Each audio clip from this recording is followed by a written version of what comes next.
Praise the Lord. இன்றைய ஜீவப்பம் ரோமர் 15ஆம் அதிகாரம் 17ஆம் வசனம். ஆதலால் நான் தேவனுக்குரியவைகளை குறித்து இயேசு கிறிஸ்துவை கொண்டு மேன்மை பாராட்ட எனக்கு இடமுண்டு. ஆமேன் ஆமேன் அல்லேலூயா. இதுக்கு முந்தின வசனம் பார்த்தீங்கன்னா, அப்படி இருந்தும் சகோதரே, புறஜாதியராகிய பலி பரிசுத்த ஆவியினாலே பரிசுத்தமாக்கப்பட்டு தேவனுக்கு பிரியமான பலியாய் இருக்கும்படிக்கு நான் தேவனுடைய சுவிசேஷ ஊழியத்தை நடத்தும் ஆசாரியனாயிருந்து புறஜாதிகளுக்கு இயேசு கிறிஸ்துவினுடைய ஊழியக்காரனாகும் பொருட்டு தேவன் எனக்கு அளித்த கிருபையினாலே உங்களுக்கு ஞாபகப்படுத்தும்படிக்கு இவைகளை நான் அதிக தைரியமாக எழுதினேன். ஆதலால் நான் தேவனுக்குரியவைகளை குறித்து இயேசு கிறிஸ்துவை கொண்டு மேன்மை பாராட்ட எனக்கு இடமுண்டு. ஆமேன் அல்லேலூயா. பாருங்கள், நம்ம மேன்மை பாராட்டுகிறது ஒன்று தான். நம்மளை குறித்தோ, நம்மளுடைய பொருள்களை குறித்தோ, சம்பத்தை குறித்தோ, நம்ம வேலை குறித்தோ, நம்மளை குறித்து ஒருபோதும் பெருமை பாராட்டக்கூடாது.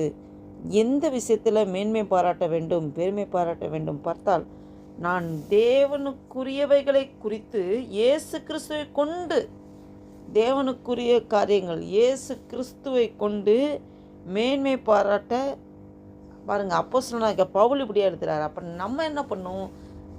தேவனுக்குரியதை குறித்து இயேசு கிறிஸ்துவை தான் நம்ம மேன்மை பாராட்டணும். அவரை தான் உயர்த்தணும், தேவனை தான் உயர்த்தணும், அவரை தான் மகிமைப்படுத்தணும். நம்மளுடைய எந்த ஒரு காரியமும் நம்ம மேன்மையாக உயர்வாக ஒருபோதும் நினைத்து விடக்கூடாது.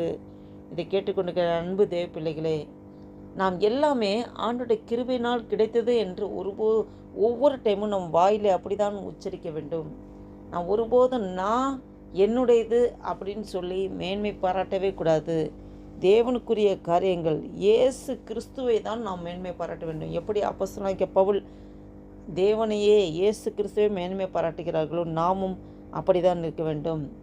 பாருங்கள், நாம் பிறந்திலிருந்து இந்த நாள் வரை கரம் பிடித்து நடத்தி வந்த தேவன் நமக்கு ஒரு நாளை கூட்டி கொடுத்திருக்கிறார். நாம் இந்த சிந்தையோடு நாம் இந்த நாளில் ஆண்டவரை நோக்கி பார்த்து ஜெபம் செய்வோம். அன்பும் இரக்கம் நிறைந்த பரம தகப்பனையுமே நன்றியோடு துதிக்கிறோம் ஐயா, ஸ்தோத்திரிக்கிறோம். துதிகள் மத்தியில் வாசம் செய்கிறோமே நன்றியோடு துதிக்கிறோம் ஆண்டவரே. அப்பா, இந்த வேத வசனத்தின் மூலம் ஆண்டவரே எங்களோடு இடைப்பட்டீர் ஆண்டவரே.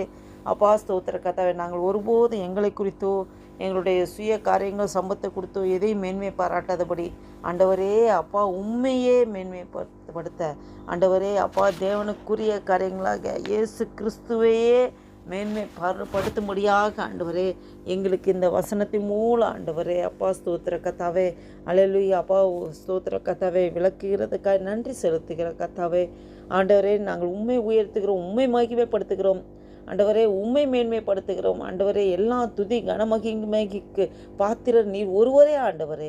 அப்பா, எங்களை முற்றிலுமாய் தாழ்த்தி ஒப்பு கொடுக்க அர்ப்பணிக்கிறோம். ஒரு புதிய நாளைக்காக நன்றி செலுத்துகிறோம். இந்த நாளை கைட்டு செய்கிற எல்லா வேலைகளும் ஆசீர்வாதத்தை பலப்படுத்தாங்கப்பா, ஸ்தோத்திரம் ஆண்டவரே.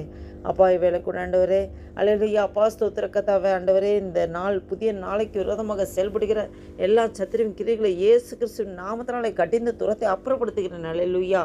அப்பா, புதிய கிருபை தந்து நடத்துங்க அப்பா ஆண்டவரே. இந்த புதிய நாளில் புதிய கிருபைகளை சுமந்து கொண்டு ஆண்டவரே நாங்கள் எடுக்கிற ஒவ்வொரு ஆண்டவர் முயற்சியிலும் ஏசப்பா நீங்கள் கூட இருந்து நடத்த முடியாது ஜெபிக்கிறோம் ஆண்டவரே. அல்லேலூயா. அப்பா, தீமை நன்மையாக மாட்டுகிறதவனே, எல்லாத்தையும் நன்மைக்கு எதுவாக தருகிறதுக்காக ஸ்தோத்திரம். ஆசீர்வதிங்க, பலப்படுத்துங்க, பாதுகாத்துக்கொள்ளுங்க ஆண்டவரே. இந்த வீடியோவை கேட்டுக்கொண்டுக்க பார்த்துக்கொண்டுக்க ஒவ்வொரு மீதும் உடைய கிருபை ஆண்டவரே அப்பா நிறைவாய் தங்கியிருக்க ஸ்தோத்திரம். முக்கிய துதிகள் நமக்கு மேலே செலுத்துகிறோம். இயேசு கிறிஸ்து நாமத்தினால் ஜெபிக்கிறோம் ஜீவன் நல்ல பிதாவே. ஆமேன் ஆமேன்.